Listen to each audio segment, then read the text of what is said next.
Hola a todos, ¿cómo están hoy? Acá estamos con Vicente Revuelta. Muchos ya lo conocen porque es administrador del grupo de arraigo familiar de Facebook. Y bueno, para los que no lo conocen o para los que nunca lo vieron en persona, hoy está con nosotros y vamos a charlar sobre la Ley de Memoria Democrática. Hola Vicente, ¿cómo estás? Hola Laura, muy bien, ¿tú qué tal? ¿Cómo estás? Bien, por suerte muy bien. Contenta que vamos a hacer este video juntos, ya que hay muchas incertidumbres, dudas, creencias, mitos sobre lo que es la ley, lo que está pasando con la ley y a quiénes va a beneficiar. Entonces, primero preguntarte qué es la Ley de Memoria Democrática. Pues mira, creo que todos saben o saben más o menos porque han estado siguiendo de qué va la Ley de Memoria Democrática, pero para los que no lo sepan o tengan un par de dudas, la Ley de Memoria Democrática es un proyecto de ley del gobierno, es un proyecto muy amplio, no incluye el tema de nacionalidad como mucha gente cree que sucede. La parte de nacionalidad es solamente una parte muy pequeña de esta ley, eh, y en general la ley, además de la parte de nacionalidad, trata de reparar lo que sucedió durante el periodo de la Guerra Civil Española y la posterior dictadura, toda la gente que se tuvo que exiliar. Entonces, en general, este es el colectivo al que se trata de beneficiar con la nacionalidad, con esta ley. Entonces, por ahí, para desmentir un poco el mito, uno de los mitos de que esto es una ley de nietos, pues desgraciadamente no es una ley de nietos. Hay un par de proyectos que están en el Congreso, otros que se han presentado en el Senado, pero que no han ido a ningún lugar. Eso sí son una ley de descendientes, que sí incluiría a descendientes de personas que no tuvieron nada que ver con el exilio, pero este no es el caso de esta ley. Entonces, en el momento en el que está ahora, se han propuesto digamos, tres supuestos, tal vez podríamos hablar de cuatro supuestos, eh, que van a poder acceder a la nacionalidad española por medio de esta ley. Dos de ellos no nos quedan todavía muy claros. Habría que definir un par de cosas, habría que ver cómo se podría reglamentar esa ley, que eso lo tendrá que hacer posteriormente el gobierno. Tal vez los dos supuestos que más claridad hay en cómo se van a aplicar es, primeramente, todos los hijos que sean mayores de edad de las personas que hayan optado por la nacionalidad de origen, con la ley Ujú. 52-2007, que comúnmente se conoce como la ley de la memoria histórica. Bien. Esto es una reparación, tratar de mejorar lo que se hizo en el 2007, porque todos los hijos de las personas que optaron en el 2007 por la memoria histórica, no pudieron optar como si lo pudieron hacer sus hermanos menores de edad. Entonces trata de corregir esta asimetría con esta propuesta. Perfecto. Este Entonces, parece que es uno de los supuestos que están muy claros, de acuerdo a cómo está, a la literalidad de la redacción de la ley. bien, Eh, como está planteado hasta ahora, entonces entrarían los hijos correcto, mayores de los que en su momento optaron a la nacionalidad española de origen por la ley de memoria histórica. Solo correcto. sus hijos menores habían podido y los mayores habían quedado afuera. Ahora los mayores van a tener la posibilidad de optar a la nacionalidad por esta nueva ley de memoria democrática. Así Así es. sería. Según Perfecto. lo que está redactado, según lo que está propuesto, la literalidad de lo que se entiende de esas palabras apunta a que sí. Ese es uno de los supuestos más claros en cuanto a redacción. Bien. ¿Y Eh, qué otros supuestos están planteados en esta propuesta de ley de memoria democrática? el otro supuesto que también sentimos que la redacción es clara y que no debe de haber problemas en su interpretación son los hijos de mujeres españolas que perdieron la nacionalidad antes de la Constitución de 1978, Ujú. que un combinado de no haber podido, perdón, de haber perdido la nacionalidad antes del nacimiento de sus hijos y por otro lado, no tener la posibilidad de transmitir la nacionalidad española, porque antes del 78 no en todos los casos la mujer podía transmitir la nacionalidad española, se Ujú. intenta corregir con este supuesto. La única particularidad, al menos como está planteado ahora, de este supuesto, en comparación con el artículo 20.1 20.1.b del Código Civil, que ya existe, es que no se está requiriendo que la madre española haya sido nacida en España. Bien, a ver si entiendo. Entonces, cualquier mujer española que no haya podido transmitir la nacionalidad, haya nacido o no en España, en este caso, sus hijos mayores van a poder optar a la nacionalidad española de origen, según como está planteado. Así es. Bien. ¿Y hay mujeres españolas que no transmitían la nacionalidad antes del 29 de diciembre de 1978, pero que no la habían perdido tampoco? ¿Cómo es este caso? Esa es otra de las cosas, y también podríamos decir uno de los mitos, que es que antes de 1900, hay varias fechas, la gente maneja muchas fechas, que antes de 1978 cualquier mujer española que se casara con algún extranjero perdía la nacionalidad. Bueno, eso no es cierto. Manejan también la fecha de anterior a 1975, otros manejan fechas anteriores a 1954, hay otros que incluso dicen, bueno, es que durante la vigencia de la Constitución Republicana entre 1931 y 1939, la mujer no perdía la nacionalidad e incluso se la pudo transmitir a sus descendientes, a sus hijos. La realidad es que la aplicación de la norma no fue clara. No fue clara y no fue consistente. Realmente Bien. antes de 1975 había casos en que la mujer española que se casara con un extranjero la hacían, digamos, perder la nacionalidad, aunque la ley del país extranjero del marido no le atribuyera a esta mujer la nacionalidad, con lo cual pues, la mujer habría quedado en estado de apatridia.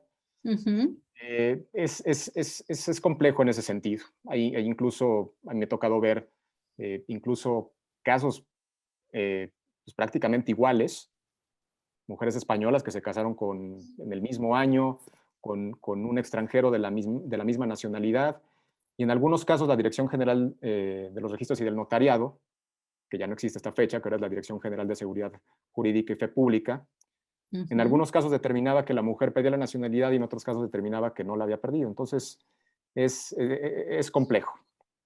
Es complejo y pues más bien la norma no se aplicaba consistentemente.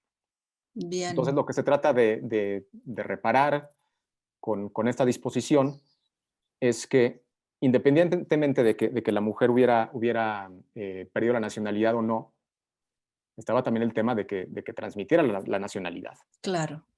Son dos temas o dos aspectos de la discriminación a la mujer que están relacionados, pero que no es exactamente lo mismo. Por ahí tiene más que ver con un tema de redacción que habla de pérdida de nacionalidad, pero en realidad tiene que ver con la no posibilidad de transmitirla. Exacto. Por regla general, la mujer antes del 78 no transmitía la nacionalidad a sus hijos. Bien. Se aplicaba lo que se conoce como el principio de unidad familiar, y aplicando ese principio, se prefería la nacionalidad extranjera del marido extranjero a la nacionalidad española de la mujer, aún en el caso en el que hubiera conservado su nacionalidad española. Entonces, el efecto práctico es que realmente no transmitieron la nacionalidad española a las mujeres, salvo en casos muy específicos en que la mujer hubiera sido madre soltera, que el padre no hubiera reconocido al hijo, pero son casos muy, muy, muy, muy puntuales y que tendrían que verse, y que trata de reparar este supuesto, contemplando que no exige el requerimiento del artículo 21.b, que es que la mujer tuvo que haber sido originariamente española y además haber nacido en España. Claro. Este supuesto simplemente se requiere que la mujer haya sido española, no originariamente española, y no se exige que haya nacido en España. Entonces está un poquito más abierto. Mucha gente no le ve mucho sentido a este supuesto, pero habrá uno que otro que se pueda beneficie. beneficiar. Bien, porque en este caso hay muchos hijos que ya tienen la nacionalidad a través de estas mamás españolas que no transmitían la nacionalidad y la tienen por opción, por el artículo 20.1.b. En este caso, estos hijos mayores tienen que modificar, se supone, se sabe algo de eso, siempre hablando de que estamos especulando, porque la ley todavía no está aprobada. Correcto. si hay alguien que haya optado por el 20.1b o incluso por alguna ley anterior como la 18.990, en la cual se les haya podido reconocer, o digamos más bien pudieron optar a la nacionalidad por haber tenido una madre española. Eh, a priori parece que no va a haber mucha diferencia con los que ya optaron por el 20.1b, con los que podrían optar con esta ley. Lo que se está especulando, que todavía no está definido, es que tal vez la nacionalidad que se otorgue sea de origen. La verdad Sí. es que esto no está especificado de forma explícita en la redacción de la ley, Ujú, por lo cual yo no me aventuraría a decir que que el tipo de nacionalidad que se va a otorgar sea del tipo de origen, ujú. independientemente de que esa nacionalidad de origen no se reconocería desde el día del nacimiento, sino a partir de que se ejerce el Del derecho momento de de la opción. opción. Eso también hay que decirlo, hay que dejarlo claro. Eh, eh, no, hay mucha gente que maneja que se va a considerar de origen la nacionalidad que se otorgue. Yo sí, hasta que no lo vea en una instrucción, en una reglamentación de la Dirección General, pues no lo voy a afirmar porque no está en la literalidad del texto. Bien. ¿Y qué pasa con estos hijos mayores de alguien que ya está nacionalizado por opción por estas madres que no transmitían la nacionalidad? Bueno, estas personas tienen la nacionalidad por opción. ¿Y sus hijos mayores van a poder acceder a la nacionalidad? Por ejemplo, todos los que ahora tienen nacionalidad por el artículo 20.1.b, sus hijos mayores que no pudieron acceder, se supone que con esta ley se van a beneficiar. Ah, claro. Otro de los aspectos que está manejando, otro de los supuestos más bien que está manejando esta ley, es que haya, digamos, eh, opciones en cadena. Es decir, Ujú, en la Ley de Memoria Histórica del 2007 no se permitió hacer la opción en cadena. Es ujú, decir, que si yo tengo un padre que había optado por la Ley de Memoria Histórica, yo después no podía volver a optar por esa ley, aunque pareciera que yo pudiera entrar dentro de alguno de sus supuestos. ujú. Lo que se propone con esta ley de memoria democrática es que sí pueda haber opciones en cadena. Bien. Y eso está en el texto y está de forma explícita, que los hijos mayores de edad, de a quien le sea reconocida su nacionalidad de origen por esta ley, la ley de memoria Ujú. democrática, Sí, eh, puedan optar también por esta ley de memoria democrática. bien. Ahí también por eso está un poquito digamos, la controversia de si la nacionalidad que se va a otorgar por esta ley es de origen o no, porque primero no lo dice explícito, pero lo menciona de forma tácita eh, en el último supuesto. Entonces, creo que lo prudente sería esperar a que salga una instrucción de la Dirección General en ese sentido. Bien, porque hay un mito, una creencia, y es que es una ley para nietos, que acá todos los nietos van a poder acceder a la nacionalidad. Y por lo que estamos conversando hasta ahora, es para hijos. Sí, desgraciadamente no es para todos los nietos, más bien los que parece que sí incluiría, eh, digamos, en su mayoría es a hijos de españoles, Ujú, eh, que han adquirido la nacionalidad española o se les ha atribuido la nacionalidad española de distintas formas. Eh, pero tocando el tema de los nietos, pues desgraciadamente no va a ser para todos los nietos. Eh, se está, digo, de la redacción de la ley se desprende que van a obligar a que el abuelo español haya sufrido exilio de algún tipo. La ley, o más bien la disposición de nacionalidad, no especifica muy claramente cuáles van a ser los supuestos para que se pueda considerar que un abuelo o un padre haya sufrido exilio por los distintos motivos. Hay especulación eh, respecto a cuáles podrían ser las fechas que se podrían considerar para determinar que alguien es exiliado o no, pero la ujú. realidad es que no lo sabemos al 100% todavía. Podríamos hacer algún símil con las fechas que se manejaron con la ley de memoria histórica, pero pues es lo mismo que comentamos, es Claro, mera especulación. bien. Entonces hasta ahora nombraste 3 supuestos que son los que están planteados en la propuesta de ley original.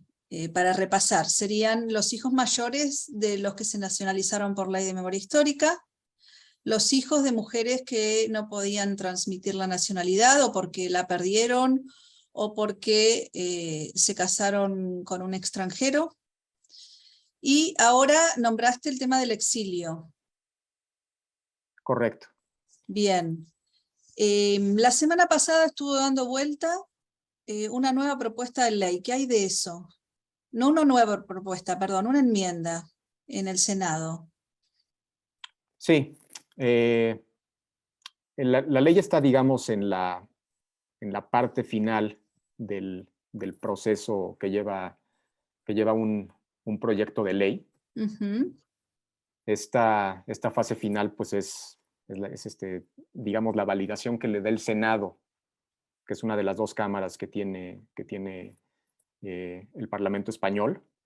A ver, corregime. Estuvo en el Congreso, la propuesta de ley entró en el Congreso y después pasó al Senado. Ahora está en el Correcto. Senado. Y el Correcto. Senado puede meter enmiendas. Sí.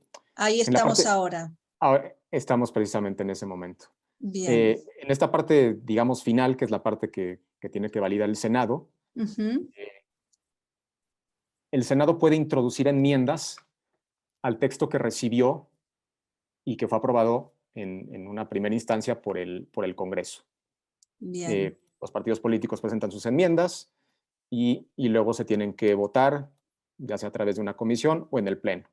Bien. En este caso, se presentaron, no recuerdo si 3 o 4 proposiciones de veto a la ley, es decir, que el Senado diga no se va a poner en vigor esto, no se va a tramitar. Uh-huh. Y por otro lado, presentaron 521 enmiendas. Uh-huh. Por eso lo que comentamos de que esta ley es amplísima y no es simplemente de nacionalidad, pues se juntó ese número de enmiendas. Claro, la nacionalidad es solo un apartado de esta gran ley, que es una ley de reparación histórica sobre todos Correcto. los hechos ocurridos durante la dictadura de Franco. ¿Esto es así? Esto es así. Sí, durante el Bien. periodo de la Guerra Civil y de la dictadura. La parte Bien. nacional, de hecho, es una disposición adicional. Ni siquiera forma parte, digamos, del cuerpo importante de la ley.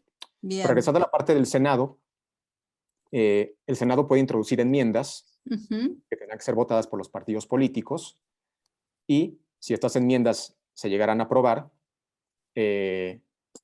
después tendría que regresar al Congreso para que el Congreso, digamos, que ratifique estas enmiendas que introdujo el Senado. Bien. ¿Y Nosotros, qué hay de esta enmienda que se introdujo la semana pasada en el Senado?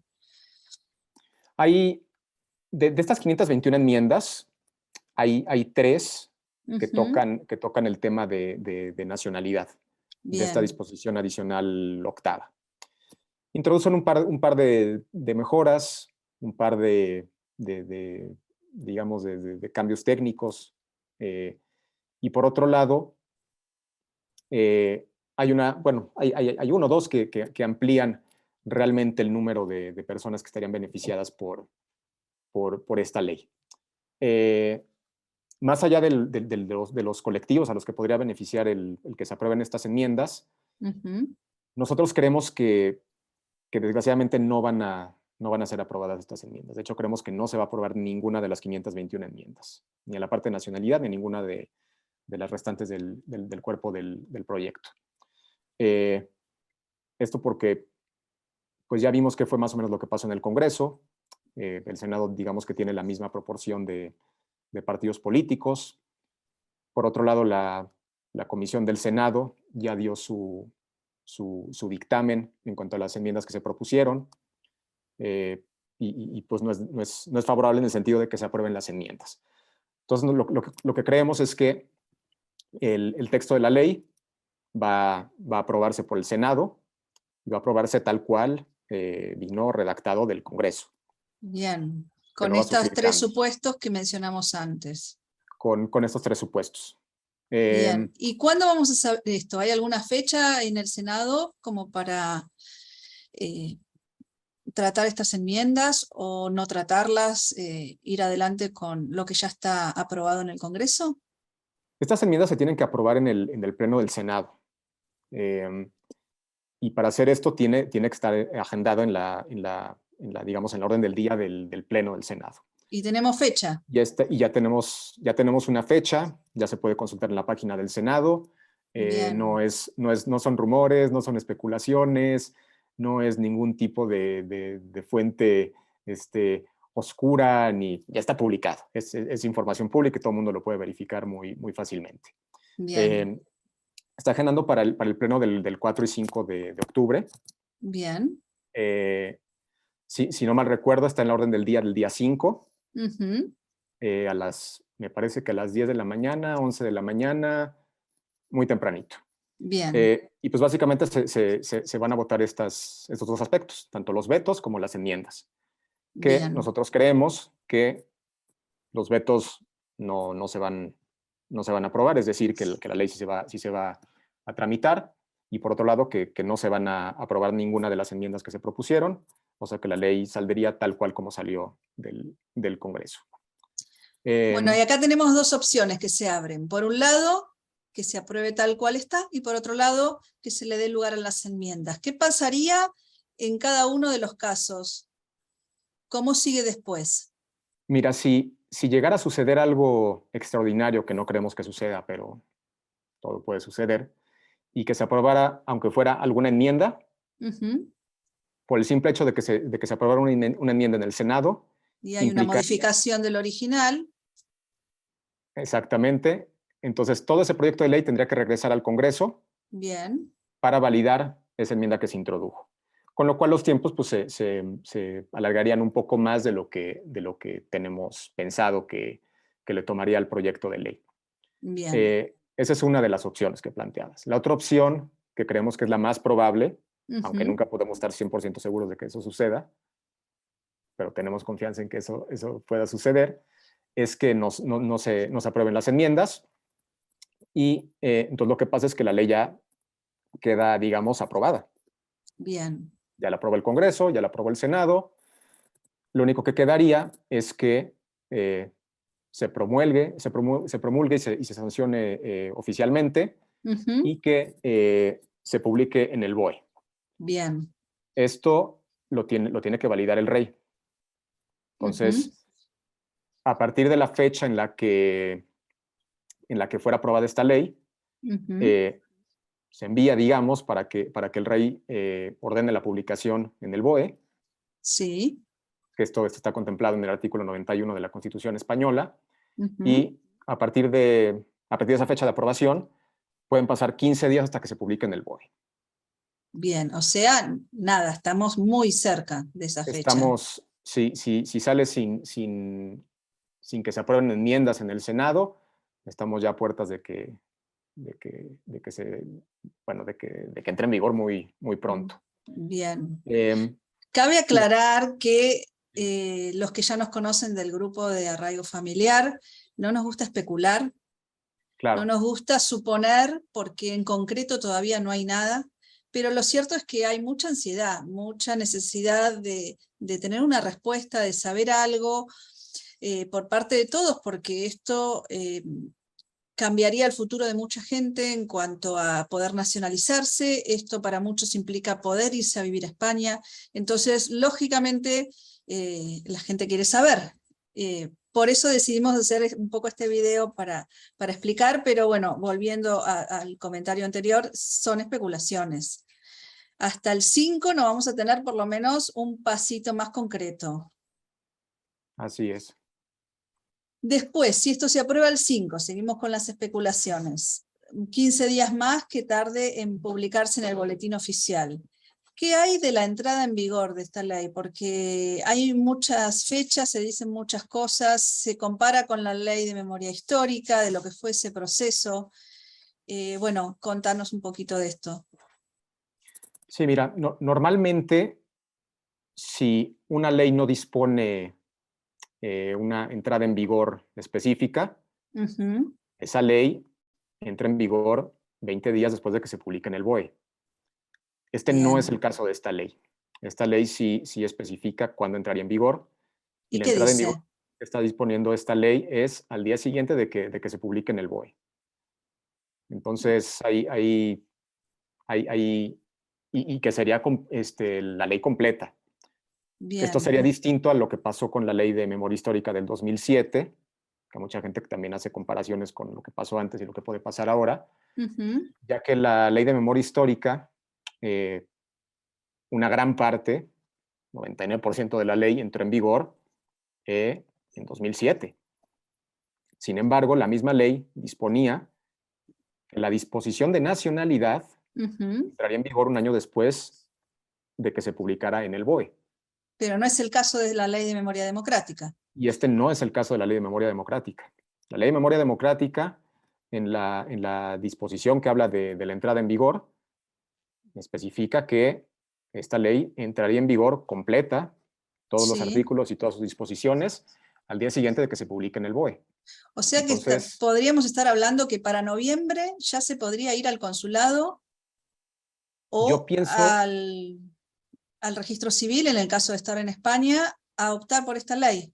yo pienso que los primeros días de noviembre sí ya estaría en condiciones de ir uno a optar si está uno dentro de alguno de los supuestos. Esto, Esto es, aclaramos, sigue siendo una especulación, porque el que agarra el video por ahí, a esta altura y no escucho lo anterior, es una especulación en cuanto a los tiempos que se están manejando y los procesos que está teniendo en este momento la enmienda, la propuesta de ley en el Senado. ¿Qué hay de los documentos? No sabemos nada porque no está aprobada y mucho menos reglamentada, porque la gente pregunta, bueno, ¿qué documentos hay que presentar? No lo sí, sabemos. exacto, ese es el siguiente problema. ¿Y cómo hacemos si en noviembre ya se puede empezar a optar? O sea, estamos hablando de Es que complicado. van a entrar en problema los consulados y los registros civiles. Es complicado. Nosotros teníamos, digamos, la expectativa de que en el Senado se propusiera algún tipo de enmienda que hiciera que la entrada en vigor al menos de la parte de nacionalidad, Ujú. se hiciera no al día siguiente de que se publicara en el BOE, sino tal vez un par de meses, no lo sé, tal vez 1 o 2 meses, algo de tiempo, algo que fuera como un colchón, para que se pudiera preparar la administración pública española.